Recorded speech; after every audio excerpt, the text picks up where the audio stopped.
नमस्कार दोस्तों, लक्ष्य क्लासेज में आपका स्वागत। राजस्थान का सामान्य परिचय पहला भाग हमने कल पढ़ा था, मोटा मोटा उसका रिवीजन करके फिर आज इस टॉपिक को हम समाप्त करते हैं। तो कल जिलों के बारे में मैंने बताया था कि राजस्थान के 25 जो ज़िले हैं वो सीमावर्ती है। कितने ज़िले? 25। तो आपने यहाँ से शुरुआत किया था, आप गंगानगर गए थे। गंगानगर से कहाँ है? हनुमानगढ़। फिर आप चूरू से झुंझुनू से सीकर। फिर मैंने कहा था यहाँ से आप कहाँ के? बीकानेर के रसगुल्ले। फिर घूमते हुए आप आए जैसलमेर। फिर आ गई बाड़मेर।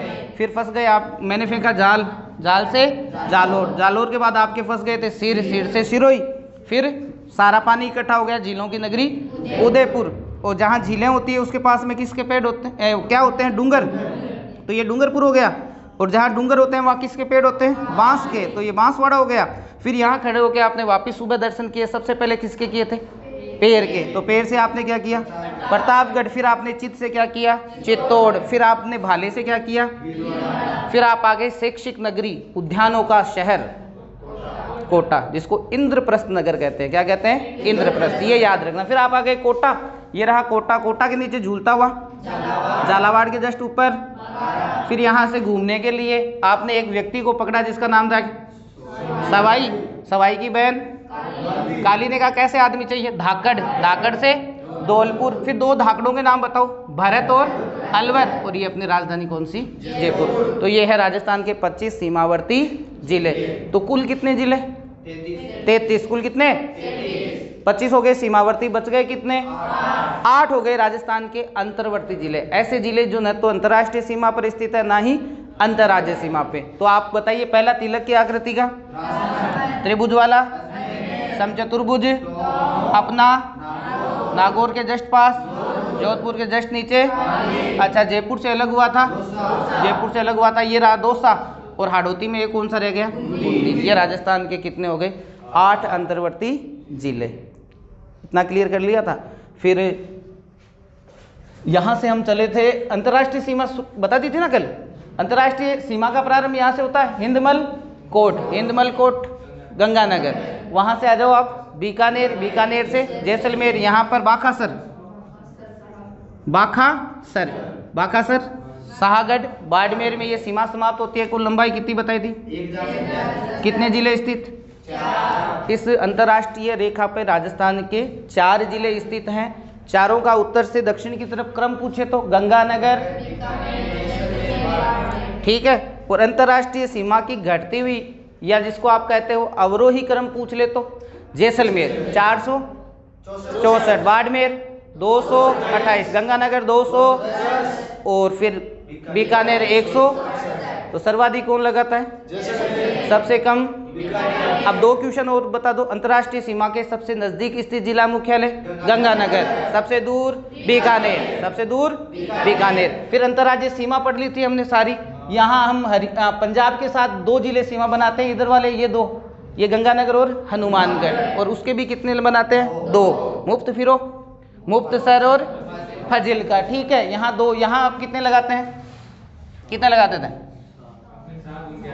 अपने 7 और उनके 8, ठीक है। अपने 7 कौन कौन से हो गए? यहाँ से ले लो, चूरू, झुंझुनू, सीकर, जयपुर, अलवर, भरतपुर। यहाँ तक सीमा लग गई। उनके गुड़ में हीरे सिर भी फतेह, गुड़ से मैं से महेंद्र, गुड़ में ही से हिसार, रे से रेवाड़ी, हीरे, सिर से सिरसा, सिर भी से भिवाड़ी, फतेह से फतेहाबाद और मेवात, ठीक है। ये हमने पढ़ लिया था। फिर आगे वो आप कौन सा हो गया? ये यूपी से 2 लगते हैं। कौन कौन से? भरतपुर और क्लियर है। उनके भी 2 आम, आगरा और मथुरा। चलिए ठीक है। फिर आगे यहाँ आ जाओ आप। यहाँ लगाते हैं हमारे 10 और उनके भी 10, ठीक है। यहाँ से शुरू हो जाओ, धौलपुर, करौली, सवाई माधोपुर, कोटा, 12 झालावाड़, फिर कोटा 2 बार लगाता है, कल बता दिया था। फिर आ जाओ चित्तौड़, फिर आ गया भीलवाड़ा, फिर आ गया चित्तौड़, 2 बार चित्तौड़ लगा देता है, प्रतापगढ़, और ये आ गया। उनके भी 10, सीसा, रम, रानी, सोजा, गुना, मुरैना। इस सूत्र से अपने क्लियर हो जाते हैं। मैं आपको एक चीज़ और बताऊं, थोड़ा सा देख लेना इन राज्यों के जो जिले हैं उनके सिर्फ नाम अपने ध्यान में आ जाए, कौन सा नहीं लगा था, बाई चांस पूछ ले तो, ऐसा अभी तक तो पूछा नहीं गया, तो ये 10 आप देख लेना, ठीक है भाई। अब इधर वाले यहाँ देख लेना, दोनों जगह 6-6, दोनों ही जगह कितने थे, 6-6 हो गए, एक नया और बन गया, तो अब 6 ही हमारे गुजरात के साथ लगते हैं और 6 ही राजस्थान के गुजरात के साथ, गुजरात के भी 6। यहाँ से ले लो बांसवाड़ा, डूंगरपुर, उदयपुर, सिरोही, जालौर। अब इन 25 जिलों की अगर मैं बात करूं, देखो आपसे पूछ सकते हैं ये तो 2 जिले लगाते हैं तो सब सर्वाधिक और न्यूनतम का क्वेश्चन बनता ही नहीं यहाँ से, तो आप आ जाओ हरियाणा। हरियाणा के साथ सबसे लंबी सीमा बनाने वाला जिला, देखो यहाँ से होगा, ये हनुमानगढ़ लगाता है। हरियाणा के साथ सबसे लंबी सीमा कौन लगाता है, तो आप थोड़ा ध्यान रख लेना, हरियाणा के साथ एक तो आपको याद रखना है सर्वाधिक और एक याद रखना है न्यूनतम। तो देखो सर्वाधिक हरियाणा के साथ अगर सीमा बनाता है तो वो आपके हनुमानगढ़, न्यूनतम में देखो कहाँ चले, ये यहाँ पर या यहाँ पर, तो कौन सा आ गया, जयपुर। तो सर्वाधिक क्या बताया, हनुमानगढ़, और न्यूनतम, ठीक है। फिर यूपी के 2 ही जिले हैं तो ऐसा क्वेश्चन बनेगा नहीं, तो एमपी से देख लो। एमपी में अगर हम ध्यान से देखते हैं तो ये देखो, ये जिला है जो एमपी के अंदर पूरा का पूरा अंदर की तरफ गया हुआ है। ये तो एकीकरण करते समय अगर यहाँ से काट देना तो ये तो एकदम पूरा का पूरा यूपी पड़ा है यहाँ पे, ठीक है ना। तो सर्वाधिक सीमा अगर हम किसके साथ, एमपी के साथ अगर हम बात करें सर्वाधिक, तो सर्वाधिक एमपी के साथ झालावाड़। अब ले लो न्यूनतम, भीलवाड़ा, न्यूनतम कौन सा लगाता है, तो एमपी के साथ न्यूनतम एयर आपके भीलवाड़ा, ये इतनी सी सीमा लगाता है। फिर आ जाओ गुजरात, गुजरात के साथ सबसे लंबी सीमा उदयपुर की, न्यूनतम ये इतनी है, कौन सा रह गया, हरियाणा। तो हरियाणा के साथ, अरे सॉरी गुजरात लिखना था क्या, हाँ चलिए गुजरात, गुजरात के साथ सर्वाधिक उदयपुर और न्यूनतम बाड़मेर। अगर राज्य वाई पूछे तो ये आंकड़े बन जाते हैं। 3 राज्यों के साथ याद करो, पंजाब के साथ करने की जरूरत नहीं, 2 ही राज्य लगते हैं, 2 जिले लगते हैं। तो हरियाणा के साथ सर्वाधिक लंबी लगाता है हनुमानगढ़, न्यूनतम लगाता है जयपुर। एमपी के साथ सर्वाधिक झालावाड़, न्यूनतम भीलवाड़ा, और गुजरात के साथ सर्वाधिक उदयपुर और न्यूनतम। अब देखो ये तो हो गया शरत के साथ। अब बिना शरत के पूछे कि निम्न में से सर्वाधिक लंबी अंतर्राज्यीय सीमा बनाने वाला जिला, मैं ऑप्शन देता हूं, एक तो हनुमानगढ़ दे देता हूं, एक आपके झालावाड़ दे देता हूं, एक में उदयपुर दे देता हूं, एक और कोई सा भी मान लो। तो इन 25 जिलों की अगर हम बात करें ना, तो इन 25 जिलों में सबसे लंबी जो सीमा बनाने वाला है ना 25 में, बिना शरत के, न तो आपके गुजरात नाम दिया है, न आपके हरियाणा नाम दिया है, और न ही कोई और नाम दिया है। तो ध्यान रखें 25 में सबसे लंबी कौन लगाता है, झालावाड़। तो 25 में सबसे न्यूनतम वाला ये देखो इधर वाला, ये इतनी सी न्यूनतम कौन लगाता है, बाड़मेर। तो बिना शरत पूछे कि निम्न में से सर्वाधिक, ये आया हुआ क्वेश्चन है भाई, एग्जाम में आया था कि निम्न में से सर्वाधिक लंबी अंतर्राज्यीय सीमा बनाने वाला जिला, तो सबसे लंबी अंतर्राज्यीय सीमा कौन बना रहे, झालावाड़, और न्यूनतम बाड़मेर, बिना शरत के, ठीक है। इन राज्यों की अगर बात करें, दिशा हमारे ध्यान में रहनी चाहिए। सामान्य से एक बात है कि उत्तर की तरफ जो है वो अपने हरियाणा, ये उत्तर पूर्व की तरफ ले लोगे तो आ जाएगा, सॉरी उत्तर की तरफ पंजाब, उत्तर की तरफ कौन सा है, पंजाब, उत्तर पूर्व की तरफ हरियाणा, सिर्फ पूर्व की तरफ ये दक्षिण पूर्व की तरफ एमपी, और दक्षिण पश्चिम की तरफ गुजरात। अब इन 5 राज्यों की अगर हम बात करें तो सर्वाधिक और न्यूनतम सीमा इनकी देख लेना। एग्जाम में एक बार पूछा गया था, तो एक थोड़ा सा देखें, आप खुद ही देख रहे हो, सबसे लंबी ये रही इतनी, सबसे लंबी तो यही लगा रहा है। सबसे कम अगर अपन बात करते हैं, सबसे कम पंजाब लगाएगा 8-9। तो सर्वाधिक लंबी सीमा की अगर बात करूं तो सबसे पहले आपको ध्यान रखना कौन सा, एमपी।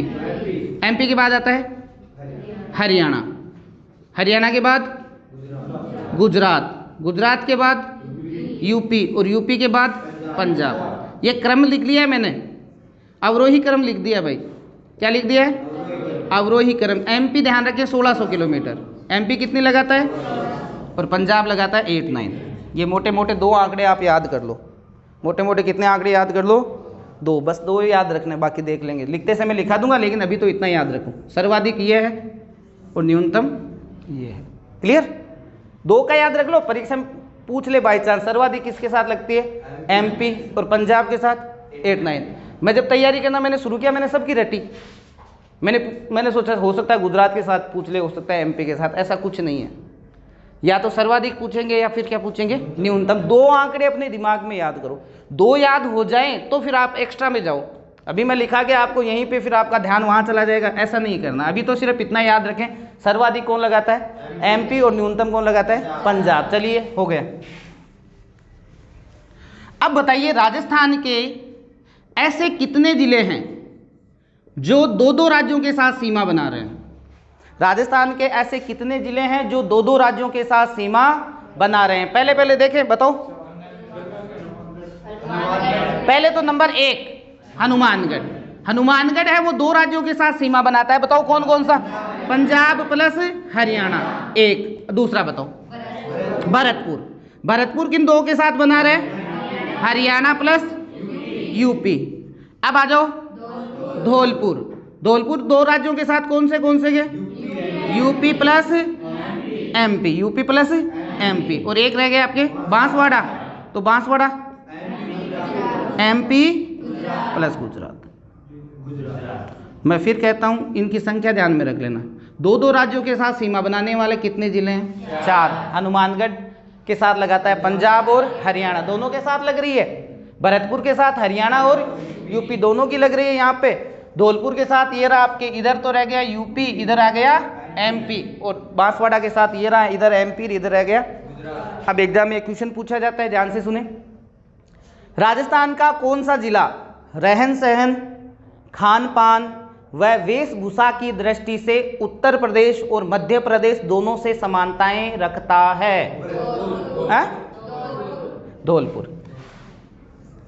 भाई उत्तर प्रदेश और मध्य प्रदेश दोनों के साथ समानताएं रखना। वापिस सुने क्वेश्चन। राजस्थान का कौन सा जिला रहन सहन, खान पान व वेशभूषा की दृष्टि से मध्य प्रदेश और उत्तर प्रदेश दोनों से समानताएं रखता है? सीधी सी बात है भाई, ये रहा आपका धौलपुर। अब इधर वाला एरिया है वो यूपी वाला, और इधर वाला है एमपी वाला। तो सीधी सी बात है, एमपी की भाषा का प्रभाव इस क्षेत्र में पड़ेगा और यूपी की भाषा का प्रभाव इस क्षेत्र में। रहन सहन भी ऐसा ही होगा, खान पान भी इस क्षेत्र का एक जैसा होगा। अब आपको परीक्षा में देखो, ये तो ऐसे ही पूछ लिया गया था। अब आपसे पूछ ले कि राजस्थान का कौन सा जिला रहन सहन, खान पान और वेशभूषा की दृष्टि से हरियाणा और यूपी के साथ समानताएं रखता है? तो उत्तर क्या कर दोगे? भरतपुर। कौन कर दोगे? हरियाणा और यूपी के साथ जो सीमा बनाता है उसका है आपके नाम भरतपुर। तो कोई जरूरी नहीं है हर बार एग्जाम में यही क्वेश्चन पूछा जाए धौलपुर वाला। हो सकता है आपसे पूछ ले कि राजस्थान का कौन सा जिला रहन सहन, खान पान और वेशभूषा की दृष्टि से मध्य प्रदेश और गुजरात, मध्य प्रदेश और गुजरात दोनों के साथ समानताएं रखता है? तो उसका उत्तर क्या कर दोगे? बांसवाड़ा। तो ये थोड़ा सा आप ध्यान रखें।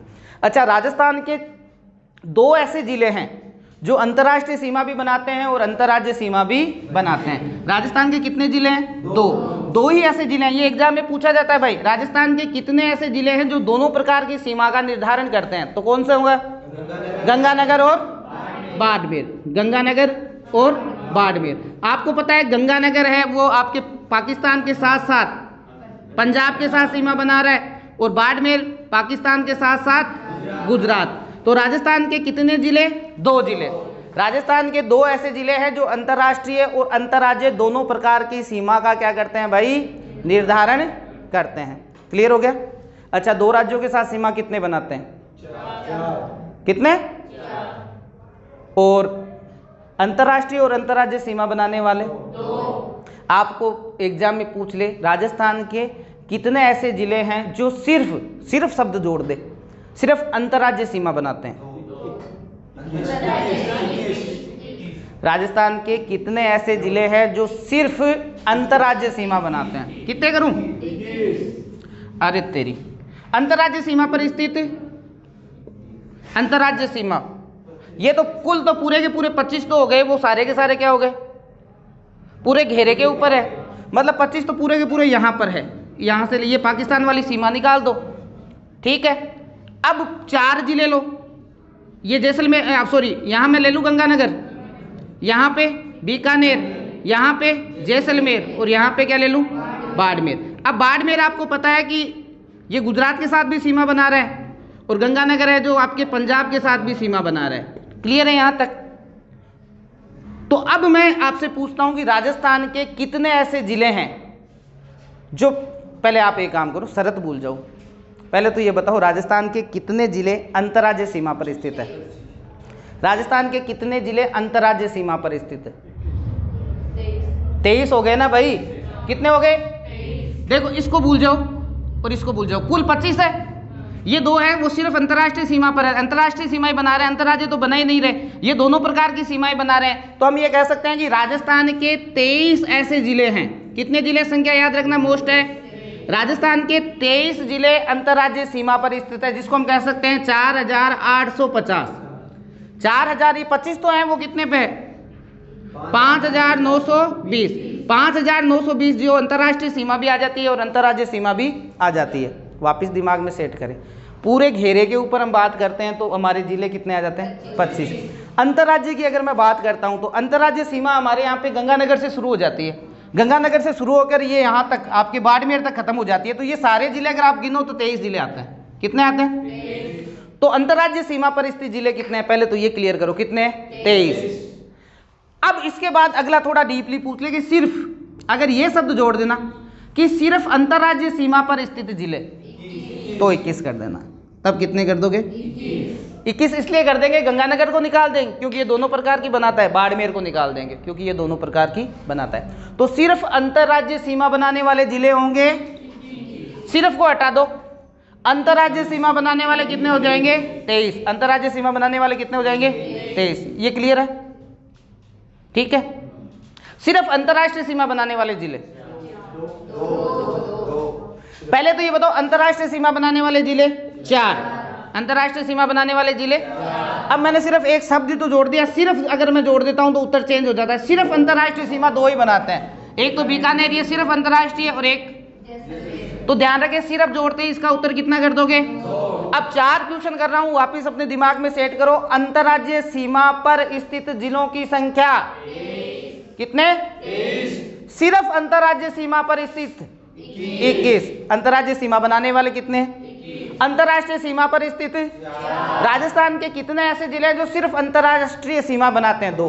कितने हो जाएंगे? अंतर ध्यान रखना, वहां जल्दबाजी मत करना। 23 सब के रटे हुए हैं, थोड़ा सा वो सिर्फ शब्द जोड़ दिया उसने और सिर्फ जोड़ते ही आपके उत्तर चेंज हो जाता है। कितने हो जाते हैं? 21 हो गए। चलिए आज हम पढ़ते हैं राजस्थान का अक्षांशीय और देशांतरीय विस्तार। राजस्थान का अक्षांशीय और देशांतरीय विस्तार में पूरा अक्षांश और देशांतर मोटा मोटा आपको ध्यान में है क्या? सबके ध्यान में? फिर भी बता देता हूँ, बना लो एक पृथ्वी, ये लो, बीचों बीच एक बराबर, जिसको भूमि को 2 भागों में बांट दिया, हम इसको कहते हैं भूमध्य विषुवत रेखा या भूमध्य रेखा।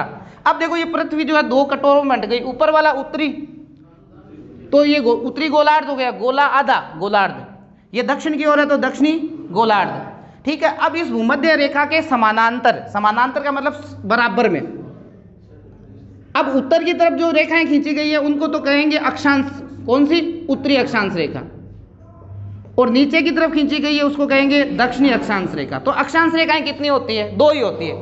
अक्षांश रेखाएं या तो होगी उत्तरी या होगी दक्षिणी, पूर्वी और पश्चिमी तो नहीं होगी। अब देखिए फिर क्या करते हैं, इस उत्तरी ध्रुव को दक्षिणी ध्रुव से मिलाते हुए, ठीक है ना, एक और काल्पनिक रेखा मान लेते हैं। अब देखो ये पृथ्वी वापिस 2 गोलों में बंट गई, इधर और उधर। इधर को हमने नाम दिया पश्चिम और इधर दे दिया आपके पूर्व। अब इन दोनों बिंदुओं को मिलाते हुए ये जो रेखाएं खींची जाती है, इन रेखाओं को कहते हैं देशांतर। तो देशांतर की भी बात करूं तो देशांतर रेखाएं 2 होगी। देखो इस तरफ, इस लाइन से इस तरफ हो गई तो कौन सी होगी? पश्चिमी, और इस लाइन से इस तरफ हो गई तो हो गई पूर्वी। अपना भारत यहाँ पर है, तो हम ये कह सकते हैं कि भारत में से जो रेखाएं निकलेगी तो उत्तरी तो अक्षांश निकलेगी, उत्तरी क्या निकलेगी? अक्षांश। और देशांतर की बात करूं तो पूर्वी देशांतर, पूर्वी क्या निकलेगी? देखो मोटी मोटी बात बता देता हूं, वैसे अक्षांश और देशांतर को पढ़े तो पूरी 1-2 क्लासें लग जाती है। तो हम ये कह सकते हैं, आपको मोटा मोटा ये याद रखना है कि राजस्थान या भारत में जो अक्षांश रेखाएं निकलेगी वो उत्तरी निकलेगी। कौन सी निकलेगी? और जो देशांतर रेखाएं निकलेगी वो कौन सी निकलेगी? पूर्वी ही निकलेगी। ठीक है, इतना ध्यान रखिए बस। अब देखिए अक्षांश रेखाएं इधर से शुरू करते हैं, इस भाग से। पहले हम अक्षांश रेखाएं पढ़ते हैं। तो राजस्थान का जो विस्तार है वो है 23 डिग्री, ये डिग्री का चिन्ह, और 3 मिनट। रेखाएं हमेशा कौन सी होगी? उत्तरी अक्षांश। और 23 के बाद 23 से कम है वो तो नीचे रह गई। अब मैं यहाँ से कह सकता हूँ 24, 25, 26, 27, 28, 29, 30, और आखिरी यहाँ पे कितनी हो गई भाई इसमें? अरे यार नावड़ू और गोने 30 डिग्री 12 मिनट। कौन सी? उत्तरी अक्षांश रेखा। 30 डिग्री 12 मिनट जो आखिरी छोर है वहां पर। तो राजस्थान में कहां से शुरू हुई? 23 डिग्री 3 मिनट। कौन सा? उत्तरी अक्षांश से। 30 डिग्री 12 मिनट। कौन सा? घटाओ 7 डिग्री 9 मिनट। ये परीक्षा में पूछा जाता है भाई। कितनी अक्षांश रेखाएं निकलती है राजस्थान में से? 7 के भाग मतलब 23 नीचे आ गया। 23, 24, 25, 26, 27, 28 इस प्रकार जो निकल सी ने अनापा कहीं क्या अक्षांश। तो कितनी निकलती है? 7 डिग्री 9 मिनट। अब थोड़ा इससे बहुत अच्छे क्वेश्चन बनते हैं भाई। देखो इसे थोड़ा सा ऊपर की तरफ चले जाओ। 23 से थोड़ा ऊपर की तरफ जाओगे तो यहाँ पर एक कस्बा आता है जिसका नाम है कुशलगढ़। कस्बे का नाम क्या है? ठीक है, इस कुशलगढ़ में से निकलती है 23 डिग्री 30 मिनट। कौन सी रेखा? उत्तरी अक्षांश रेखा, जिसको आप नाम क्या देते हो? कर्क रेखा। जिसको आप क्या कहते हो? हम ये कह सकते हैं कर्क रेखा बांसवाड़ा के कुशलगढ़ कस्बे के मध्य से होकर निकलती है। क्लियर है ना? कर्क रेखा कहां से निकलती है? बांसवाड़ा के कुशलगढ़ कस्बे से मध्य से। ये आपके डूंगरपुर को या थोड़ी थोड़ी छूती छूती ये निकल जाती है। परीक्षा में पहले क्वेश्चन तो यहां से पकड़ लो, ये आ चुका कि 23 डिग्री 30 मिनट। वहां कर्क रेखा नहीं दिया था, वहां सीधा दिया था 23 डिग्री 30 मिनट। उत्तरी अक्षांश रेखा राजस्थान के किस जिले से होकर निकलती है? बांसवाड़ा। पहले तो ये याद कर लेना। कौन सा? बांसवाड़ा के आपके कहां से निकलेगी? कुशलगढ़ से। कहां से निकलेगी? कुशलगढ़। अब देखो ऋतु विशेष की अगर हम बात करें, ऋतु विशेष में आता है 21 जून। 21 जून अपने यहाँ पे जो उत्तरी गोलार्ध का सबसे बड़ा दिन होता है 21 जून। ठीक है ना? इस दिन सूरज कर्क रेखा के ऊपर सीधा चमकता है।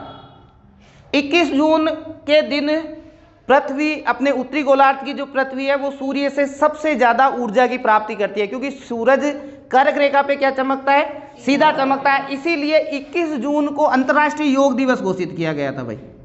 क्या किया गया था? अंतर्राष्ट्रीय योग दिवस, क्योंकि इस दिन उत्तरी गोलार्ध को सबसे ज्यादा ऊर्जा की प्राप्ति होती है। क्लियर है ना? 21 जून को कर्क रेखा पे सूरज सीधा चमकता है। कर्क रेखा कहां से निकल रही है? तो बताओ 21 जून को सूर्य की लंबवत किरणें, परीक्षा में ऐसा का ऐसा नाम आएगा, लंबवत मतलब सीधे। 21 जून को सूर्य की लंबवत किरणें किस जिले में गिरेगी? किसमें? अब देखो सीधी किरणें यहां गिर रही है तो तिरछी या तो नीचे की तरफ जाएगी या ऊपर की तरफ जाएगी। तो राजस्थान में सूर्य की किरणों का सर्वाधिक तिरछापन कहां देखने को मिलेगा? गंगानगर। ये अभी तक क्वेश्चन में तो आ चुका है Ganganagar. Ganganagar by chance Ganganagar option में नहीं मिले तो क्या कर दोगे? हनुमानगढ़। क्योंकि जो सबसे दक्षिणी जिला आपके उत्तरी जिला होगा, जो सबसे उत्तरी जिला होगा, वहां सूर्य की किरणों का तिरछापन सर्वाधिक देखने को मिलेगा। क्लियर? वापिस बताओ 21 जून को सूर्य की लंबवत किरणें और सूर्य की किरणों का सर्वाधिक तिरछापन। ये इतने क्वेश्चन तो ये बना चुकी है। अब देखो अगर हम बात करते हैं तो देखो कर्क रेखा और नीचे वाली होती है ये भूमध्य रेखा और ये हो गई मकर रेखा। कौन सी? मकर। और ये कौन सी होगी? कर्क। इन दोनों के बीच का जो हम जलवायु का जो निर्धारण कहते हैं तो ये इसमें रहती है उष्णकटिबंधीय जलवायु। कौन सी जलवायु रहती है यहाँ पे? और इसके ऊपर की तरफ चले जाओगे तो हो जाएगी उपोष्ण। अब देखो अगर मैं पूछूं आपके कि बताइए राजस्थान का अधिकांश भाग कर्क रेखा से किस दिशा की ओर है? ऊपर की तरफ है सारा का सारा, तो हम कह देंगे किस तरफ है? उत्तर की ओर। ये आ चुका है परीक्षा में। कर्क रेखा का अधिकांश भाग, सॉरी, राजस्थान का अधिकांश भाग कर्क रेखा से किस दिशा की ओर है? ये कर्क रेखा रही। अब इतना सा भाग है वो तो रह रहा है कर्क रेखा के नीचे की ओर, बाकी का सारा कहां चला गया? मैंने कहा कर्क और मकर रेखा के बीच की जलवायु कैसी होती है? राजस्थान का अधिकांश भाग कर्क रेखा से किस तरफ? और इसके ऊपर की जो जलवायु होगी उसको आप क्या कहोगे? उपोष्ण। उपोष्ण नहीं आए तो परीक्षा में शीतोष्ण। तो हम ये कह सकते हैं कि राजस्थान की जलवायु कैसी है? उपोष्ण। परीक्षा में पूछा जाए राजस्थान की जलवायु कैसी है? उपोष्ण। क्योंकि हम कर्क रेखा से उत्तर की ओर है इसलिए हमारी अधिकांश जो जलवायु होगी वो कैसी होगी? तो राजस्थान का अधिकांश भाग कर्क रेखा से किस तरफ है? उत्तर की ओर। अधिकांश भाग कर्क रेखा से तो उत्तर की तरफ हो गया, तो राजस्थान की जलवायु कैसी होगी? उपोष्ण या शीतोष्ण। परीक्षा क्या हो गया? अरे मैंने बंद नहीं किया था रे यार, वापिस। चलो ठीक नहीं, चालू है तो वापिस देखिए। राजस्थान का अधिकांश भाग कर्क रेखा से उत्तर की ओर। राजस्थान की जलवायु कैसी होगी? उपोष्ण या शीतोष्ण। अब देखो अगर मैं बात करता हूं कि यहाँ के नीचे की जलवायु कौन सी है, उष्ण जलवायु, मतलब राजस्थान का ये जो भाग है यहाँ की जलवायु कैसी होगी, उष्ण। अब परीक्षा में क्वेश्चन आ जाए, अक्षांशीय स्थिति के अनुसार राजस्थान के, अक्षांशीय स्थिति के अनुसार राजस्थान के उष्ण कटिबंध में स्थित जिले। वापिस प्रश्न सुनना, मैं थोड़ा लिख देता हूं। परीक्षा में अगला ये देगा कि अक्षांशीय स्थिति के अनुसार राजस्थान के उष्ण कटिबंध में स्थित जिले, दो का ग्रुप दे देगा आपको, डूंगरपुर बांसवाड़ा और जैसलमेर बाड़मेर, जैसलमेर और बाड़मेर। ये परीक्षाओं में कई बार पूछते हैं कि अक्षांशीय स्थिति के अनुसार राजस्थान के उष्ण कटिबंध में स्थित, तो उष्ण का नाम आते ही हम ज्यादातर ये महसूस करते हैं गर्मी, तो हम क्या है जैसलमेर और बाड़मेर नहीं चला जाए। अक्षांशीय स्थिति के अनुसार राजस्थान के जो उष्ण कटिबंध में स्थित जिले होंगे वो कौन से होंगे, डूंगरपुर और बांसवाड़ा। अब ये क्या है, ये राजस्थान के सबसे शुष्क जिले हैं। अगर परीक्षा में क्वेश्चन आ जाए राजस्थान के सर्वाधिक शुष्क जिले हैं तो वो कौन से होंगे, जैसलमेर और बाड़मेर। अच्छा, आपसे ये पूछ ले कि राजस्थान में शुष्क कृषि कहाँ की जाती है, शुष्क जो जिले हैं वहीं तो की जाएगी, तो शुष्क कृषि कहाँ की जाती है। अभी वीडियो में पूछा गया था कि शुष्क कृषि की जाती है उत्तरी राजस्थान में, दक्षिणी राजस्थान में, पूर्वी राजस्थान में या पश्चिमी राजस्थान में। पश्चिमी राजस्थान में कैसी कृषि की जाती है, शुष्क कृषि। किन जिलों में, शुष्क जिले कौन से, अक्षांशीय स्थिति के अनुसार राजस्थान के उष्ण कटिबंध में स्थित जिले, डूंगरपुर बांसवाड़ा। अक्षांशीय स्थिति के अनुसार तो उष्ण कटिबंध में जिले होंगे आपके डूंगरपुर और बांसवाड़ा, और शुष्क से सारे क्वेश्चन जो बनाएगा वो बनाएगा जैसलमेर और बाड़मेर, जैसलमेर और बाड़मेर। क्लियर है ना। शुष्क कृषि कह दो, शुष्क जिले कह दो, दिशा है आपके पश्चिमी राजस्थान, जो शुष्क कृषि की जाती है वो आपके पश्चिमी राजस्थान में की जाती है। भाई ये अक्षांशीय स्थिति से बनने वाले क्वेश्चन थे, मोटा मोटा देख लेना। फिर राजस्थान का विस्तार है 23 डिग्री 3 मिनट, उत्तरी अक्षांश से 30 डिग्री 12 मिनट। अगर पूछे कितनी अक्षांश रेखाएं निकलती है तो 7 डिग्री 9 मिनट। अब आपसे पूछ ले 23.5 डिग्री उत्तरी अक्षांश रेखा को क्या कहते हो, कर्क रेखा। कर्क रेखा या 23.5 डिग्री उत्तरी अक्षांश रेखा किस जिले से निकलती है, बांसवाड़ा, बांसवाड़ा के कुशलगढ़ से। अगर मैं कहूँ कि राजस्थान का अधिकांश भाग कर्क रेखा से किस दिशा की ओर है, उत्तर की ओर। आपके कर्क रेखा के नीचे की जलवायु कैसी होगी, उष्ण, ऊपर की कैसी होगी, तो राजस्थान की जलवायु कैसी होगी, उपोष्ण जलवायु। उपोष्ण नहीं आए तो शीतोष्ण कर देना, ठीक है। और अक्षांशीय स्थिति वाले अभी हमने क्लियर कर ही लिए थे। ये हो गया अक्षांशीय विस्तार। आज हम देशांतरीय विस्तार और पढ़ लेते हैं थोड़ा सा। तो अगर आपके परीक्षा में इतना ध्यान है कि देशांतर रेखाएं इधर से आएगी पश्चिम से, तो आपके प्रश्न क्लियर। आप इधर से ले आए ना तो मामला चूक हो जाएगा। तो राजस्थान में हम देशांतरीय बोला था ना मैंने, हाँ देशांतर। तो राजस्थान में आपको इतना ध्यान रखना है कि देशांतरीय रेखा जो प्रवेश करेगी पश्चिमी राजस्थान से करेगी, कितनी है, 69 डिग्री 30 मिनट, 69 डिग्री 30 मिनट। कौन सी, पूर्वी देशांतर रेखा। अब 69 से इधर रह गई, 69 से ये खड़ी रेखा है 70, 71, 72, 73, 74, आखिरी यहाँ जो निकलेगी 78 डिग्री 17 मिनट, 78 डिग्री 17 मिनट। मतलब हम ये कह सकते हैं कि राजस्थान का जो विस्तार है वो 69 डिग्री 30 मिनट पूर्वी देशांतर से 78 डिग्री 17 मिनट पूर्वी देशांतर के मध्य ही है। तो आप देशांतरीय अंतर निकालो, कितना ग्रुप, 78 डिग्री कितना है वो 17 मिनट, और ये है 69 डिग्री 30 मिनट। घटाने की अगर मैं बात करता हूँ, हमेशा ध्यान रखें 1 डिग्री बराबर 60 मिनट। 1 डिग्री बराबर कितना होता है, मतलब मैं डिग्री को इधर लाऊंगा तो 60 मिनट लाऊंगा। कितने लाऊंगा, 60 मिनट। तो ये तो निकल गया आराम से, कोई समस्या नहीं है, ये तो 7 का 7 रह गया। अब 1 डिग्री, ये 1 में से 3 जाएगा नहीं, तो इधर से डिग्री को मैं मिनट में कन्वर्ट करूंगा। 1 ला रहा हूँ, हटा दूँ, यहाँ 77 कर दूँ, 1 इधर लाया हूँ तो कितने मिनट ले आया, 60, 17 पहले थे, अब हो गए 77।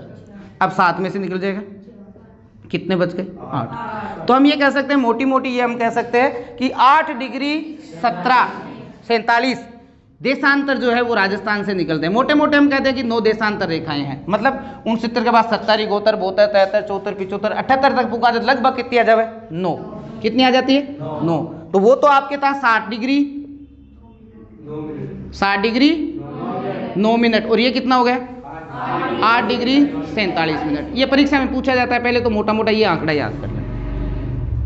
अब ध्यान रखें, एक सूरज जो है हमेशा पूर्व से निकलेगा भाई, है ना, और पूर्व से किधर की ओर जाएगा, पश्चिम की ओर, और ये रेखा यहाँ से खड़ी है, खड़ी रेखा है, मानो ये सूरज इधर से जा रहा है, इन रेखाओं को काटता हुआ जाएगा, इन रेखाओं को क्या करेगा, काटता हुआ जाएगा। तो ध्यान रखें, सूरज 1 डिग्री देशांतर को पार करने में कितने मिनट का लेता है, 4 मिनट का लेता है। राजस्थान में कितनी है, लगभग 9 का मतलब 4 से करो तो 36। कहने का मतलब कि आपके राजस्थान के इस बिंदु पर, यहाँ पर अगर सूरज 7 बजे निकलता है मानो, तो पूर्व में निकलेगा सूरज, तो इधर तरफ आखिरी तब यहाँ तक पहुंचेगा तो कितना हो जाएगा, 7:36। मोटी मोटी बात है। मतलब सूरज यहाँ पहले निकलेगा और यहाँ सबसे अंत में। तो आपके पहला क्वेश्चन तो यही आ गया कि राजस्थान में सबसे पहले सूर्योदय कहाँ होता है, धौलपुर। सबसे पहले सूर्योदय कहाँ होता है, सबसे पूर्वी जिला धौलपुर है, तो सबसे पहले सूर्योदय भी कहाँ होता है।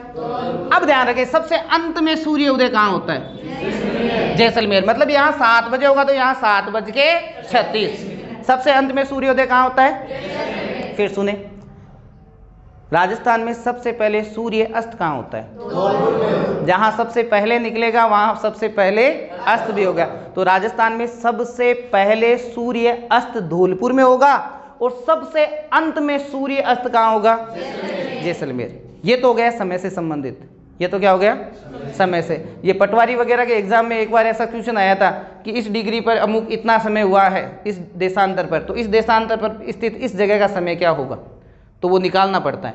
ठीक है ना, 1 डिग्री निकाल दो ऐसे अंतर, फिर उसको 4 से गुणा कर दो, तो जो भी आएगा उत्तर वो उसमें आप पहुंच जाओगे। अब आओ इतने लेवल के क्वेश्चन।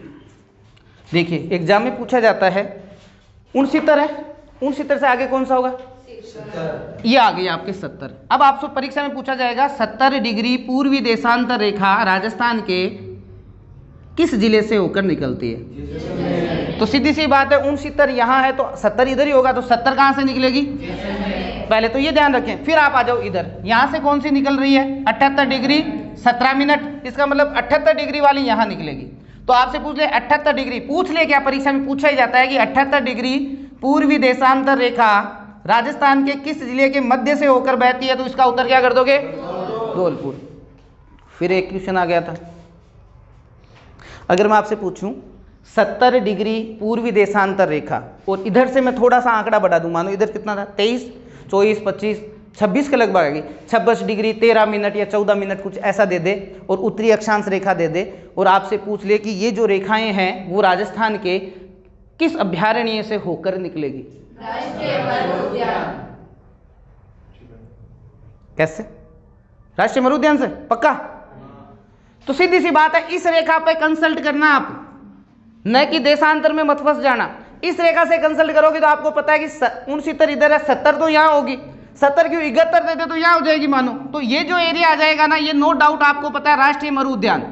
कौन सा आ जाएगा, तो ध्यान रखें, अगर परीक्षा में ऐसा आंकड़ा देते हैं जो 70-71 के बीच का हो, तो नो डाउट वहां पे राष्ट्रीय मरु उद्यान कर देना। आपसे पूछ ले कि 70 नहीं 71 दे दे कि 71 डिग्री पूर्वी देशांतर रेखा राजस्थान के किस अभ्यारण्य के मध्य से होकर निकलती है, तो यहाँ वाला ही कोई अभ्यारण्य होगा, और यहाँ है राष्ट्रीय। एग्जाम में कई बार पूछा गया है भाई, इधर है 78 से आप थोड़ा सा इधर आ जाओ, ये 78 हो गए, 78 से यहाँ हम ले देते हैं लगभग 77, तो 77 के लगभग आप मान के चलें 77 डिग्री। आपसे पूछ लेना कि पूर्वी देशांतर रेखा, और साथ में इसका आंकड़ा भी देंगे। इस आंकड़े को आप ज्यादा ध्यान में मत देना, आप देख लेना कि पूर्वी देशांतर जो रेखा निकलेगी वो आपके यहाँ से निकलेगी। भरतपुर वाला कौन सा है, यहाँ पे राष्ट्रीय केवलादेव। ये दोनों ही एग्जाम में पूछे गए थे भाई, जहाँ पे बच्चों को कंफ्यूज करने के लिए क्या है कि आपके देशांतर और अक्षांश दे दिया। अब बच्चे ये सोचते हैं कि यार इस हिसाब से तो कितने ही अभ्यारण्य है, किस किस को याद करे कि ये इतने अक्षांश में है, ये इतने देशांतर में। ऐसा कुछ नहीं था, वो अगला सिर्फ आपसे ये जानना चाह रहा था कि क्या आपको वास्तव में देशांतर का ज्ञान है, क्या कि ज्ञान है तो बताओ 78 वाली यहाँ से निकल रही है, तो इससे थोड़ा इधर ही तो लेना है, तो ये 77 पे आ जाएगा। ठीक है, इसका मतलब इधर का ही कोई जिला होगा पूर्वी राजस्थान का, तो नो डाउट पूर्वी राजस्थान का फेमस जो अभ्यारण्य देंगे वो कौन सा देंगे, केवलादेव। अगर हम पश्चिम की तरफ चले जाते हैं तो पश्चिम में कौन सा देंगे, आपके राष्ट्रीय मरु उद्यान। राष्ट्रीय मरु उद्यान जो है उसका देख लेना, दोनों प्रकार के क्वेश्चन तो आपको ध्यान रखना है। वापिस देख लेना, देशांतरीय विस्तार सीधा सीधा पूछे तो बताओ, देशांतरीय विस्तार बताओ, 69 डिग्री 30 मिनट पूर्वी, पूरा बोलो, पूर्वी देशांतर रेखा से 78 डिग्री 17 मिनट पूर्वी देशांतर के मध्य राजस्थान का विस्तार है। राजस्थान का क्या है? मोटी मोटी बात होगी। अच्छा, कितने में है, कितनी रेखाएं हैं? 8 डिग्री 47 देशांतर, लगभग 9। एक देशांतर को पार करने में सूरज कितना लेता है टाइम? अपने कितनी है? लगभग 9 का मतलब हो गया 36।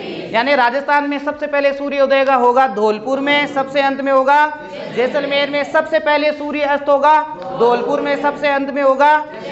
अगर आपको कोई भी रेखा देके और टाइम पूछ ले कि भाई देखो इधर वाला, इधर से इधर आप जाओगे तो टाइम बढ़ेगा या घट रहा है? बढ़ रहा है। भाई आप अधिक देशांतर से कम देशांतर की तरफ जा रहे हो तो टाइम बढ़ेगा। टाइम क्या होगा? बढ़ेगा। अब जैसे मैं आपको बता देता हूं, 78 डिग्री पूर्वी देशांतर पर स्थित, मैंने एक नाम लिख दिया मानो धौलपुर। धौलपुर का जो मानक या देशांतरीय मानक जो समय है वो 7 बजे है। कितना है? 7। अब मैं इधर की तरफ आ रहा हूं, अधिक से कम की ओर जा रहा हूं, समय बढ़ेगा या घटेगा? बढ़ ही रहा है ना। इधर 7 है तो इधर 7:36 है। तो मैंने यहाँ पे एक रेखा पकड़ ली, मानो मैंने 70 वाली पकड़ ली। मैंने कहा 70 डिग्री पूर्वी देशांतर पर स्थित जैसलमेर का जो मानक समय है वो क्या होगा, ये मैंने प्रश्न दे दिया। तो आप अधिक देशांतर से कम देशांतर की तरफ जा रहे हो तो समय बढ़ेगा, पूर्व से पश्चिम की तरफ जा रहे हो तो समय बढ़ेगा। तो आप सीधा देशांतरीय अंतर निकालो, 8 डिग्री का निकल रहा है। 8 को 4 से करो, कितना हो गया? मतलब बेटा 7 बजे कितना हो जी? 32 मिनट। ऐसे अगर आपको कोई एग्जाम में क्वेश्चन दे देना तो अधिक देशांतर से, अब तो था दिमाग काम नहीं करे ने, बड़ा लाइना खींच रहे, लिख तो लेशो ने, लिख ले उन्हें। फसे परीक्षा में क्वेश्चन कहीं पूछ रहे, अठिन जा रहे हैं, अठिन जा रहे हैं। अब तो देख लीजिए, पूर्व पश्चिम की तरफ जाएंगे तो समय बढ़ेगा। अब अगला इधर से पूछ ले तो आप लाइनें खींच लेना, वहाँ पे एक ऐसा ये बनाया, ऐसा करके ये लो साहब इधर से इधर खींच ली। अब किधर से आप यहाँ लिख लेना 7 बजे, यहाँ 7:36। अब इधर से इधर की तरफ पूछ ले तो समय घटेगा, इधर से इधर की तरफ पूछे तो समय बढ़ेगा। मोटी मोटी बात यही है। तो ये हो गया राजस्थान का अक्षांशीय और देशांतरीय विस्तार। बहुत सारे क्वेश्चन बनते हैं, जलवायु वाले क्वेश्चन भी आपके क्लियर हो गए, ध्यान रखें। अच्छा, राजस्थान के सबसे शुष्क जिले कौन से? अच्छा, शुष्क कृषि किस एरिया में? अच्छा, अक्षांशीय स्थिति के अनुसार राजस्थान के उष्ण कटिबंध में स्थित जिले। राजस्थान का अधिकांश भाग कर्क रेखा से। राजस्थान की जलवायु, राजस्थान की जलवायु कर्क रेखा की लंबाई 36 किलोमीटर। कई जगह 26 लिखा आता है, टेंशन नहीं लेना, माध्यमिक शिक्षा बोर्ड वाले में 36 है, हमें 36 मानना है। चलिए, अब एक आखिरी पॉइंट रह गया, वो कर लेते हैं, फिर मोटा मोटा जो है मैं लिखा दूंगा। यहाँ हमने वो गांव वगैरह लिख ही लिए थे। ये गंगानगर, कौन सा गांव? कोणा गांव। यहाँ बोर कुंडा, बोरखेड़ा क्या है? राजस्थान का सबसे छोटा शहर। यहाँ पे सिलोन, ये गांव कहाँ का है? धौलपुर। और उधर वाला जाओ कटरा, कटरा कहाँ पर है? अब देखिए, अगर मैं इस कोणा गांव से लेकर इस बोरकुंडा तक मोटरसाइकिल लेकर तुम सीधा सीधा चलूँ ना, तो मेरे मोटरसाइकिल में कितने किलोमीटर बताएंगे? 826 किलोमीटर। यानी मैं ये कह सकता हूँ कि आपके उत्तर से लेकर दक्षिण की तरफ जो राजस्थान की ऊंचाई कह सकते हो वो कितनी है? 826। अब मैं इस सिलोन से अगर मोटरसाइकिल लेकर और यहाँ तक जाता हूँ तो यहाँ पे जो मेरे किलोमीटर दिखाएंगे वो दिखाएंगे 869 किलोमीटर। मतलब ये कह सकते हैं कि पूर्व से पश्चिम की तरफ जो है वो है हमारा राजस्थान 869। मतलब ये कह सकते हैं कि हम चौड़ाई में तो है ज़्यादा और लंबाई में है कम। लंबे कम है, चौड़े ज़्यादा, मेरी तरह कुल मिला के लंबाई कम चौड़ाई खूब है अपनी भगवान की दया से। अंतर निकाल दो, देखें दोनों में 43 डिग्री। ये परीक्षा में पूछा गया था कि राजस्थान में लंबाई और चौड़ाई में जो अंतर है वो कितना है? 43 डिग्री। इसमें से इसको घटा दोगे कितने आ जाएंगे? 43 डिग्री जो है वो राजस्थान में क्या है? क्या हुआ? 43 डिग्री क्या है भाई? किलोमीटर। ये जो है वो हमारा उत्तर से दक्षिण और पूर्व से पश्चिम की तरफ क्या है? अंतर। आपसे पूछेंगे उत्तर से दक्षिण पूर्व से पश्चिम में हमारे कितने किलोमीटर का अंतर है, तो हम कहेंगे कितने? 43। ये आया हुआ है परीक्षा में, टेस्ट में भी दिया। चलो टेस्ट में दे दिया और बढ़िया, फिर अच्छी तरह याद करना उसको। 43 किलोमीटर, ठीक है भाई। ये राजस्थान का सामान्य परिचय। अब छोटे मोटे कुछ क्वेश्चन हैं वो आप मैं ऐसे ही बोल देता हूँ। देखिए, राजस्थान भारत की किस दिशा की ओर है? उत्तर उत्तर उत्तर पश्चिम। राजस्थान भारत की उत्तर पश्चिम दिशा की ओर स्थित है। क्षेत्रफल की दृष्टि से पहले नंबर पे, क्षेत्रफल की दृष्टि से पहले नंबर, तो क्षेत्रफल बोलो 3,42,239 किलोमीटर। ये तो आएगा नहीं परीक्षा में, सबको आ रहा है तो मैं मील में बताओ 132 139 कितना 132 139। अब कई जगह 40 मिल जाए तो टेंशन मत लेना, इतना माइनर अंतर नहीं देते हैं। 132 139 ये मील में पूछेंगे आपसे। मील में जो राजस्थान का क्षेत्रफल है वो अब आने वाले एग्जाम में पूछा जाएगा। किलोमीटर का तो अगर मैं नहीं पढ़ाता तो भी आपके हो जाता, इसलिए मैंने लिखा ही नहीं। तो मील में वापिस बताओ कितना है 132 139 किलो आपके वर्ग मील। ये है राजस्थान का क्या क्षेत्रफल। जनसंख्या की राजस्थान की जो नवीनतम जनगणना हुई थी उसके अनुसार हमारी जो जनसंख्या है वो 6.86 वाले वो आंकड़े कभी याद मत करो, कभी आज तक आपने उठा के देखो, कभी पूछते हैं क्या लाखों में अंतर मिलेगा, तो हमें ध्यान रखना है 6.87 करोड़ 6.87 करोड़। और अब जो परीक्षा में आने वाला क्वेश्चन है वो याद रखना, क्षेत्रफल की दृष्टि से जनसंख्या की दृष्टि से राजस्थान का भारत में कौन सा स्थान है? 8वां। कौन सा है भाई? 8वां। जो चीजें आपको नहीं आ रही है आप उसको मोस्ट माना करो। जैसे आपको राजस्थान का क्षेत्रफल आ रहा है 3,42,239, ये मान के चलो ये कोई मोस्ट क्वेश्चन नहीं है। आपको मील में नहीं आ रहा ये मोस्ट है, ये क्या हो गया? मोस्ट। ऐसे ही जनसंख्या का लगभग ध्यान है, स्थान हमें पता नहीं है, इसका मतलब ये मोस्ट मानो। एक बार मैं आपको बताता हूँ, राजस्थान पुलिस का ही एग्ज़ाम था, तो एक लड़का, मेरी ड्यूटी लगी हुई थी उस समय, तो एक लड़का है सर कि सर करंट जीके में क्या आएगा? मैं क्यों यार, तू बोल मुख्यमंत्री निःशुल्क दवा योजना, तो उसने बता दी ठीक है। फिर मैंने कहा यार ये बता निःशुल्क जांच योजना, उसने वो भी बता दी। मैंने कहा एक और बता, निःशुल्क पशु जांच योजना भी शुरू हुई थी ना, हाँ पशुओं के लिए दवाई वगैरह। मैं ये बता कि सर को तो ध्यान को नहीं, इको ध्यान है। मैं कि वही आसी, आप मानोगे नहीं, झूठ नहीं रखना, भगवान की कसम उस एग्जाम में वही क्वेश्चन आया था। उस क्वेश्चन में सीधा सा आया, मुख्यमंत्री पशुधन निःशुल्क दवा योजना का प्रारंभ कब हुआ? तो जो मैं आ रहा है उससे थोड़ा एक्स्ट्रा याद करो, है ना। तो उसमें वो क्वेश्चन आ गया था, क्योंकि उसको वो नहीं आ रहा था, क्योंकि मोस्ट चल रहा था, हम क्रम से मैंने जो पूछे वो सारे मोस्ट थे, उसमें वो अटक गया। मैंने कहा तू अटक गया, ये क्वेश्चन आएगा, ये क्वेश्चन आएगा। तो फिर राजस्थान पुलिस में हम बाहर बैठे थे, मेरे वैसे साइंस तो है नहीं, साइंस में हाथ थोड़ा कमज़ोर है, तो बाहर बैठे थे, सर्दी का मौसम था, तो एक सर ने मेरे को बुलाया कि रंजीत जी आ जाओ। क्यों आ जाओ? विटामिन डी लेते हैं। धूप से डी आता है क्या? हैं? धूप से डी आती है ना विटामिन, धूप से कौन सी विटामिन? डी। तो उसने कहा आ जाओ सर विटामिन डी लेते हैं। मैंने कहा ये कौन सी गोलियां दे रहा है भाई? तो मैं गया दौड़ा मैं किलो दो क्या, ये सूरज से जो उसमें अपने शरीर को प्राप्त हो रही है ये विटामिन डी है। ये क्या है?